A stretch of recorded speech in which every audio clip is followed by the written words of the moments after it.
नवी Rajasthan senior secondary school की online classes में आपका एक बार पुनः स्वागत। अपन अनवरत रूप से 11वीं क्लास में राजनीति विज्ञान का अध्ययन कर रहे, आपके समझ में आने लग गई होंगी विषय वस्तु, अपन क्या पढ़ रहे हैं। ठीक है ना, पुस्तक आपने ले ली तो विषय वस्तु आपको मालूम है। हम संविधान का अध्ययन कर रहे हैं, संविधान क्यों और कैसे। ठीक है ना, तो इस संविधान को जहाँ तक हमने अध्ययन किया वहाँ तक आप इसको पुस्तक से दोहरान कर लें। ठीक है, और साथ के साथ याद करते रहें। आज का टॉपिक रहेगा, आज पहला टॉपिक शुरू करते हैं, जो संविधान जो सभा है उसको लेकर के। संविधान सभा में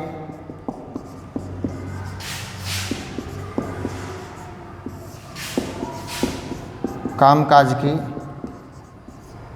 शैली।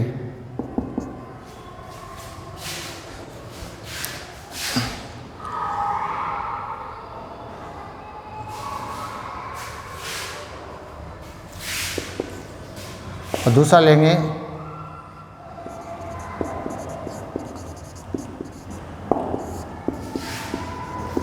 संविधान सभा की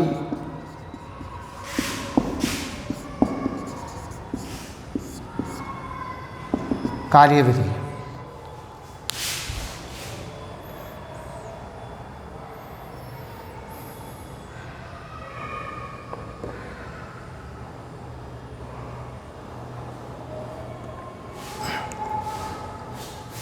अब देखिए कामकाज की शैली क्या थी। देखो, संविधान बनाने का काम किसी एक व्यक्ति का तो था नहीं।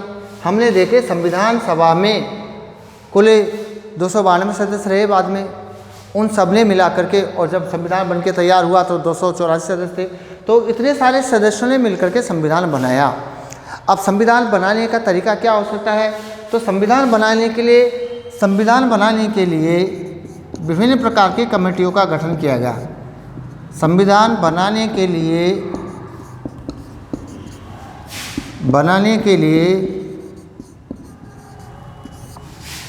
विभिन्न प्रकार की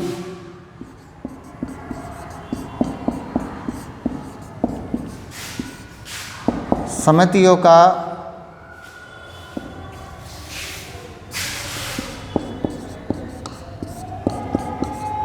गठन किया गया। नोट कर लो इसको। संविधान बनाने के लिए विभिन्न प्रकार की कमेटियों का गठन किया गया, जैसे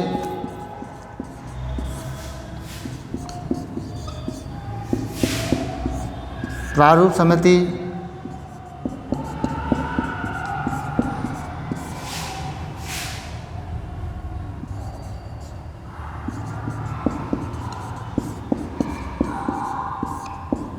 मौलिक अधिकार समिति,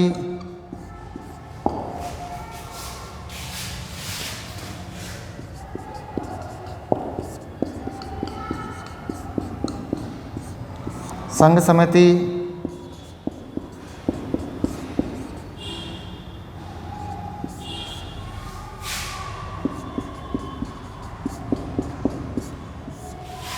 प्रांतीय समिति,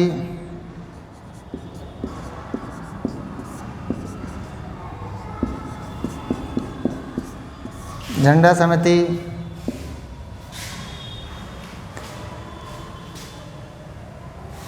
इस प्रकार से अन्य विभिन्न विषयों को लेकर के आदि कुल 8 प्रमुख समितियों का गठन किया गया था। कुल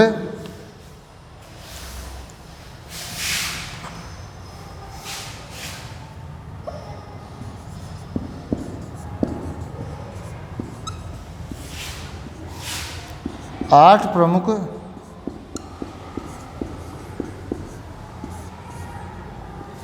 समितियों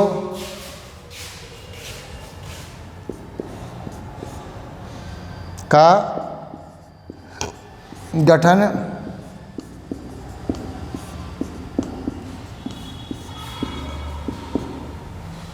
किया गया था। ये समितियाँ है जो आपको याद करनी है। अब इस समिति में जो प्रमुख लोग थे उनमें पंडित जवाहरलाल नेहरू है, सरदार वल्लभ भाई पटेल है, राजेंद्र प्रसाद है, के.एम. मुंशी है, कन्हैयालाल माणिकलाल मुंशी, पट्टाभी सीतारामैया है, डॉक्टर भीमराव अम्बेडकर है। ऐसे विभिन्न सारे लोग हमारे इन प्रमुख समितियों के अध्यक्ष और विभिन्न सारे लोग इन प्रमुख समितियों में सदस्य थे। हर समिति का जिस 8 प्रमुख समिति हो गई और भी थी छोटी समितियाँ कहीं, तो प्रत्येक समिति का एक अध्यक्ष होता था और कार्यभार के आधार पे किस समिति को कितना काम है उसी आधार पर उस समिति के साथ आवश्यकता के आधार पे प्रत्येक समिति में 3 कहीं 4 कहीं 2 उसमें सदस्य भी साथ में ऐड किए जाते थे। इस प्रकार से एक अध्यक्ष और 3, 4 या 2 अन्य सदस्यों के साथ वो कमेटी, पूरी समिति जिस काम के लिए वो समिति गठित की गई थी उस काम को पूरा करने का प्रयास करती थी। ये समिति का काम होता था। अभी चूँकि बहुत सारे लोग थे संविधान निर्माण करने वाले, तो उनमें ऐसा तो था नहीं कि सब में वैचारिक तालमेल हो सकता है, कभी नहीं हो सकता। 4 लोगों में एक वैचारिक तालमेल नहीं होगा, सबके अपने अपने विचार होते। इसी प्रकार से यहाँ भी जो विभिन्न लोग थे, भीमराव अम्बेडकर थे, नेहरू जी थे, सरदार पटेल थे, आचार्य कृपलानी थे, माणिकलाल मुंशी थे, ठीक है, इन सभी श्री पट्टाभी सीतारामैया थे, ऐसे करके जे.बी. कृपलानी थे। तो कुल मिलाकर इन सदस्यों में आपसी तालमेल का अभाव तो था ही था। सबके अपने विचार थे, कोई समाजवादी विचार का था, कोई भारतीय प्रकार के लोकतंत्र का विचारवादी था, कुछ साम्यवादी विचारधारा के लोग भी रहे होंगे। सबकी अपनी अपनी एक आइडियोलॉजी थी, कोई राष्ट्रवादी विचारधारा का था, कोई है जो किस प्रकार की विचारधारा का था। तो वैचारिक मतभेद था उनमें। इतनी वैचारिक मतभेदता के बावजूद भी उन्होंने वहाँ पे संविधान निर्माण को लेकर के एक इक्वल विचार, एक समान विचार बनाने का प्रयास किया। जहाँ कहीं मतभेद होता था, जब कभी भी मतभेद होता था तो वह उस मतभेद को आपस में बैठ के निर्धारित करते थे, भाई इसका सॉल्यूशन क्या हो सकता है। जब कोई कानून बनता था संविधान सभा में, जब कोई कानून आता था, जब कोई विषय आता था, तो उस विषय पे यदि मतभेद होता था तो उस पर खूब चर्चा होती थी, डिबेट होती थी। अब डिबेट में अलग अलग मतांतर स्वाभाविक रूप से आते और वो आते थे। अब उन मतांतरों में क्या करते थे, सबके अपने अपने विचार वहाँ पे सुनने को मिलता था। उसके बाद में उस विषय पे वोटिंग करवाई जाती थी, ठीक है ना। कोई भी विषय आया, चाहे वो शासन कैसा हो, अध्यक्षीय शासन हो या संसदीय शासन व्यवस्था हो, राष्ट्रपति का चुनाव कैसे हो, यानी किसी भी विषय को संविधान में शामिल करना है तो उसको करना है या नहीं करना है। कुछ विषयों पर सहमति थी तो वे बिना वोटिंग के उसको संविधान में शामिल कर लिया गया, उसको विधि का दर्जा, संविधान की विधि का दर्जा दे दिया गया। पर जिन बिंदुओं पर मतभेद था उसके लिए खुली चर्चा होती थी। चर्चा तो सभी विषयों पर हुई, पर उस पर कोई ज़्यादा डिबेट होती थी क्योंकि सब लोग अपना अपना पक्ष रखते थे। और पक्ष के बाद में जब मतभेद आता था उनमें, तो उस मतभेद का निर्धारण करने के लिए उस पर वोटिंग करवाई जाती। जैसे आजकल हमारी संसद में कानून बनते हैं ना, अपनी संसद में, तो कानून बनने के लिए पक्ष भी होता है, विपक्ष भी होता है, तो फिर इस पर वोटिंग करवाई जाती है। जिसके पक्ष में ज़्यादा वोट होता है, अगर कानून निर्माण के पक्ष में ज़्यादा वोट है तो कानून बन जाता है, अगर कानून निर्माण के विरोध में ज़्यादा वोट है तो वो कानून नहीं बनता। बस उसी प्रक्रिया का जो पालन है वह किस में किया गया, उस संविधान सभा में किया गया। उस पर वोटिंग करवाई जाती थी। अगर वोटिंग उस कानून के पक्ष में, उस विषय के पक्ष में आती है तो उस विषय को संविधान की विधि का दर्जा दे दिया जाता था, अर्थात उसको संविधान का उपबंध स्वीकार कर लिया जाता था, ठीक है ना। ये वहाँ की कार्यविधि और ये उसकी कामकाज की शैली थी। यानी कामकाज की शैली का मतलब आपस में मतभेद थे, सैद्धांतिक विषयों पर भी मतभेद थे, ठीक है ना। तो उनमें आपस में तालमेल बनाना, गहन चर्चा करना, ठीक है ना। उसके बाद में सार्वभौमिक मताधिकार, वोटिंग करवाना, मतलब उस पर वोट लिया जाता था, भाई आप इनसे सहमत हो या नहीं हो, तो वोटिंग के आधार पर उस विषय का फैसला करना, ठीक है ना। ये वहाँ के कामकाज की शैली थी और ये वहाँ की कार्यविधि थी। इसी प्रकार से सभी सदस्यों ने आपसी तालमेल के साथ में, विचार विमर्श के साथ में, ठीक है ना, उस संविधान को निर्माण करने का प्रयास किया। तो इस प्रकार से हमारे 2 बिंदु हुए, दोनों याद कर लेना, होमवर्क कर लेना। कामकाज की शैली क्या थी और कार्यविधि क्या थी। अब इसके बाद में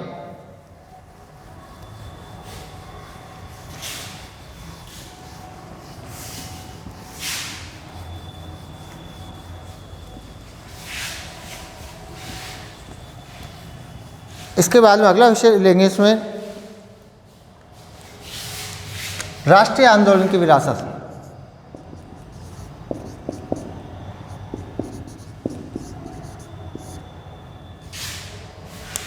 इन दोनों को मिटा दे, दोनों हो गए ना।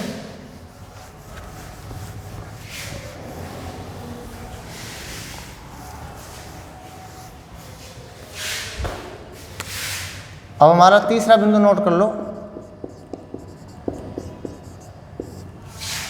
राष्ट्रीय आंदोलन की विरासत।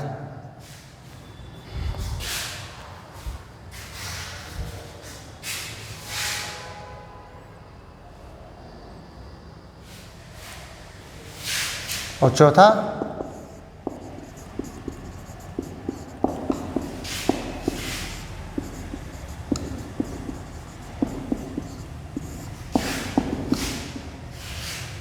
संस्थागत व्यवस्थाएं।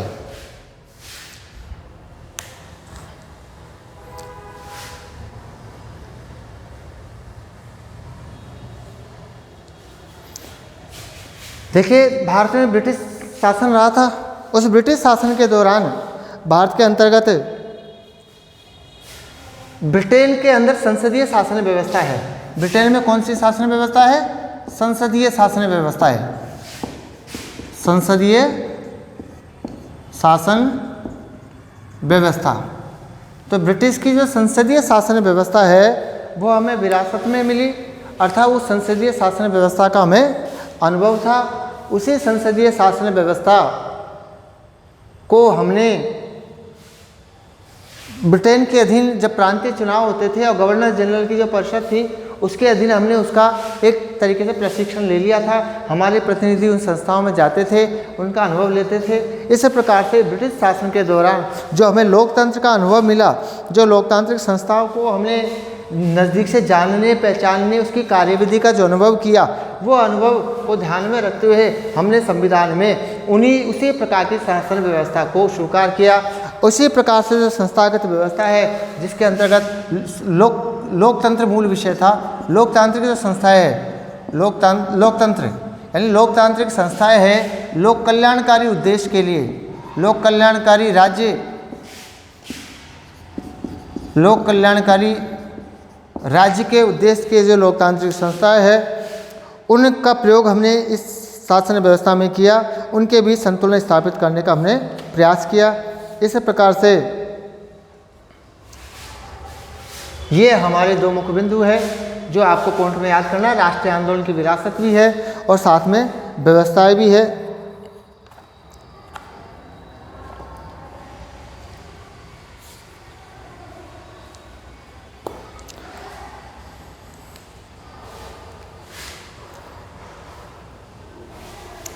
अब इसके अलावा कुछ और बिंदुओं की चर्चा करते हैं।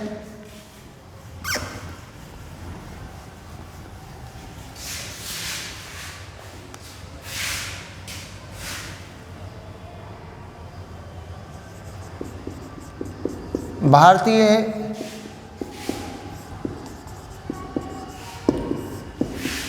संविधान के विभिन्न उपबंध। तो भारतीय संविधान के अंतर्गत हमने बहुत सारी चीज़ें समाहित की है, जिसके अंदर मौलिक अधिकार है, नीति निर्देशक तत्व है, अन्य सब बातें। तो भारतीय संविधान के जो विभिन्न उपबंध है वो विभिन्न जगहों से लिए गए, ठीक है ना। जैसे कि अमेरिका से, कहाँ से? अमेरिका से मुख्य रूप से। तो अमेरिका से जो भारतीय संविधान में है वो क्या लिया गया? मौलिक अधिकार, इसके अलावा न्यायिक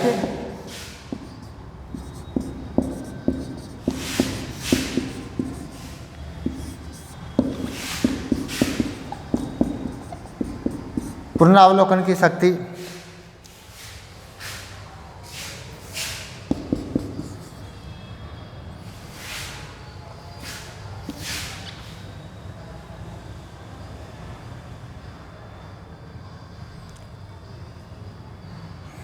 तो ये दो बिंदु जो है हमारे मूलतः अमेरिका से लिए गए। तीसरा अलग से करना चाहो तो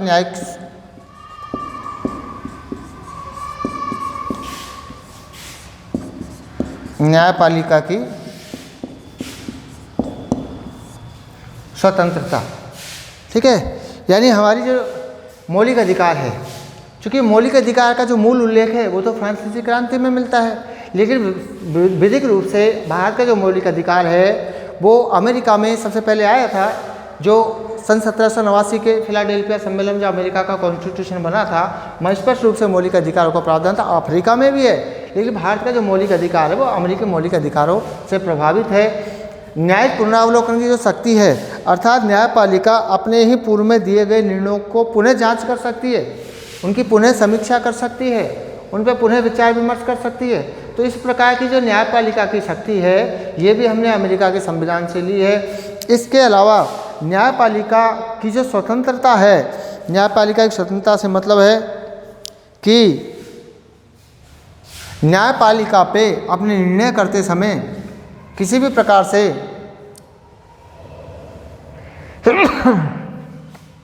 विधायिका और कार्यपालिका का प्रेशर नहीं होना चाहिए, दबाव नहीं होना चाहिए, अर्थात निष्पक्ष रह करके, स्वतंत्र रह करके न्यायपालिका अपना कार्य करें, बिना किसी दबाव में न्यायपालिका और कार्यपालिका को काम करने दिया जाए। ये एक अच्छे लोकतंत्र के लिए आवश्यक है। इसीलिए भारतीय संविधान में न्यायपालिका की स्वतंत्रता को सुनिश्चित किया गया। इस प्रकार का जो प्रावधान है वो अमेरिकी संविधान से लिया गया। ठीक है ना। इसके बाद हम देखते हैं आयरलैंड की बात कर लेते हैं। आयरलैंड के संविधान से नीति निर्देशक तत्व जो है, ठीक है ना, उसकी चर्चा होती है। वो अपने कहाँ से लिए? आयरलैंड के संविधान से लिए। इसके अलावा अफ्रीकी संविधान से संघीय व्यवस्था की जो पद्धति है वो हमने फ्रांस के संविधान से और स्विट्जरलैंड के संविधान से लिया था, मिश्रित व्यवस्था है। इसी प्रकार से विभिन्न देशों से हमने विभिन्न प्रकार के प्रावधान लिए। अब हम मूल रूप से ब्रिटेन की बात कर लेते हैं।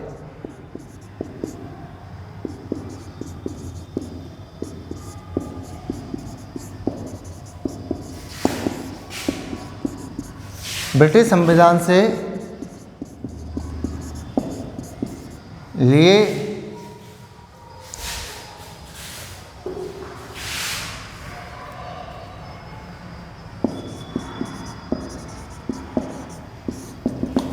प्रावधान,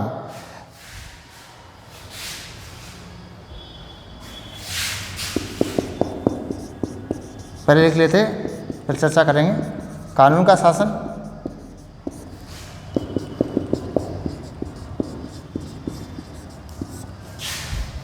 संसदीय शासन व्यवस्था,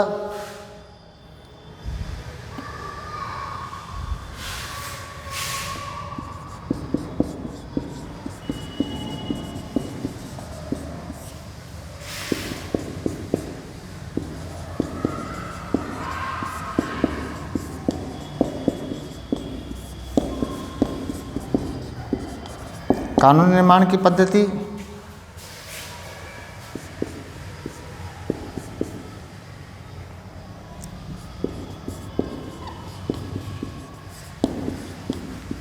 विधायिका के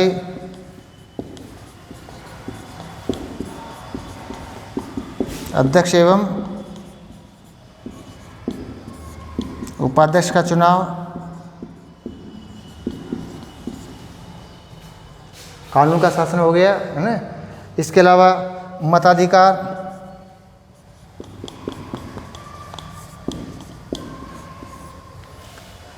और ये कुल 4-5 बिंदु आते हैं अपने।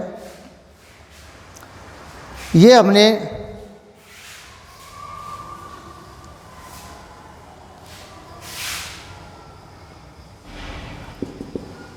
मताधिकार में क्या शामिल किया गया? मताधिकार में शामिल किया गया सर्वाधिक मतों के आधार पे, इसमें हम लेंगे सर्वाधिक मतों के आधार पर चुनाव की पद्धति। ठीक है ना। जैसे कोई कानून बनाना है या सरकार का निर्माण करना, पहले सरकार का निर्माण करेंगे। सरकार का निर्माण करना तो सरकार का गठन कैसे होगा?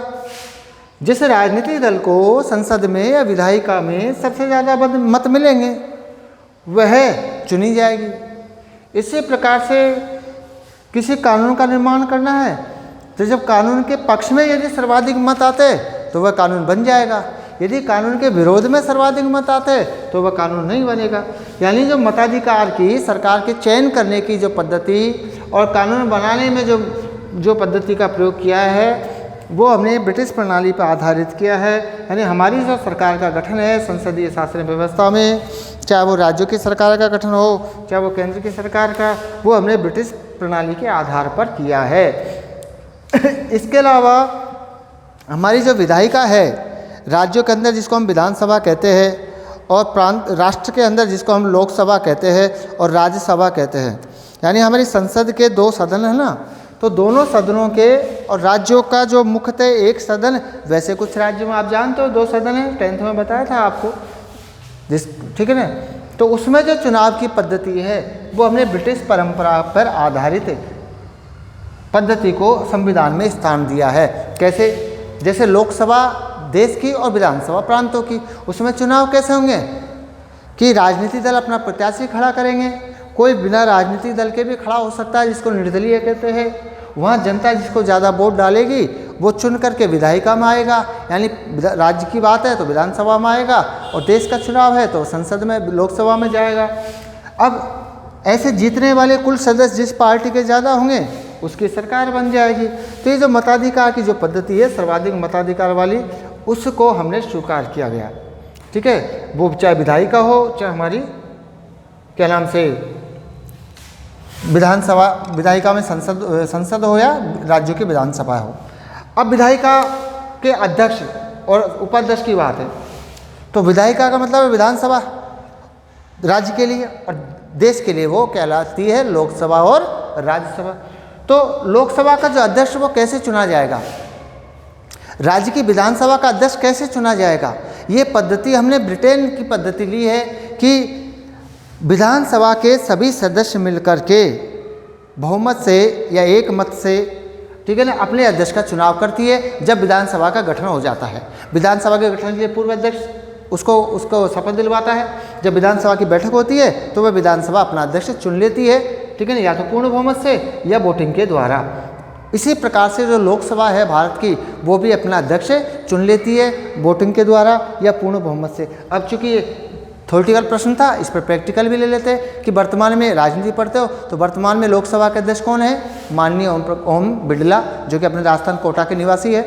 ठीक है, इसी प्रकार से हमारे राज्य की जो विधानसभा है उसके अध्यक्ष कौन है? Doctor CP Joshi. ठीक है ना। अब उपाध्यक्ष, इसी प्रकार से उपाध्यक्ष का भी चुनाव किया जाता है ताकि वो अध्यक्ष की अनुपस्थिति में उन कामों को संभाल सके। लेकिन अब बात करते हैं राज्यसभा की।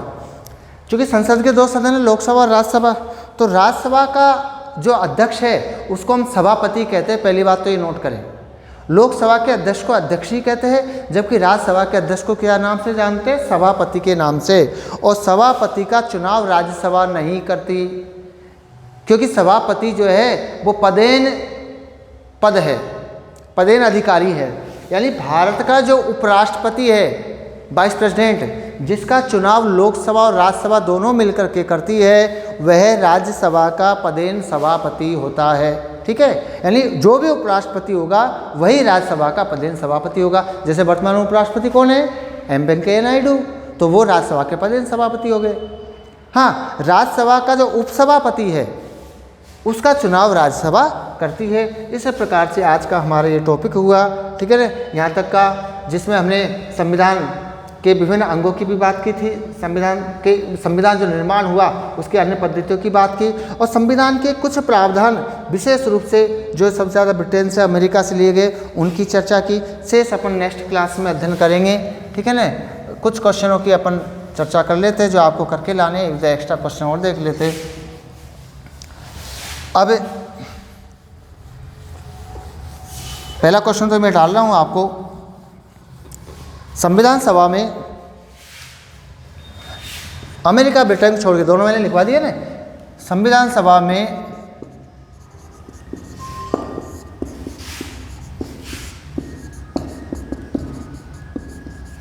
अन्य देशों से लिए गए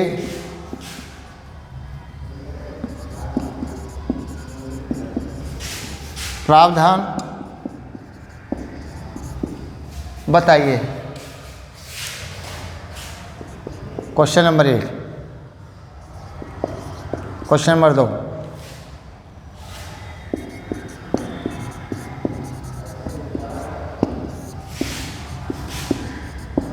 संविधान सभा की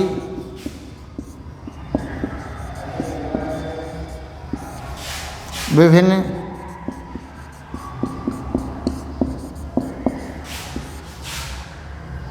समितियों के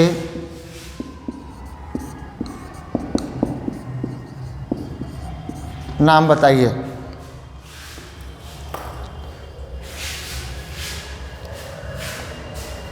ये 2 क्वेश्चन आपको और एक्स्ट्रा करने हैं, ठीक है।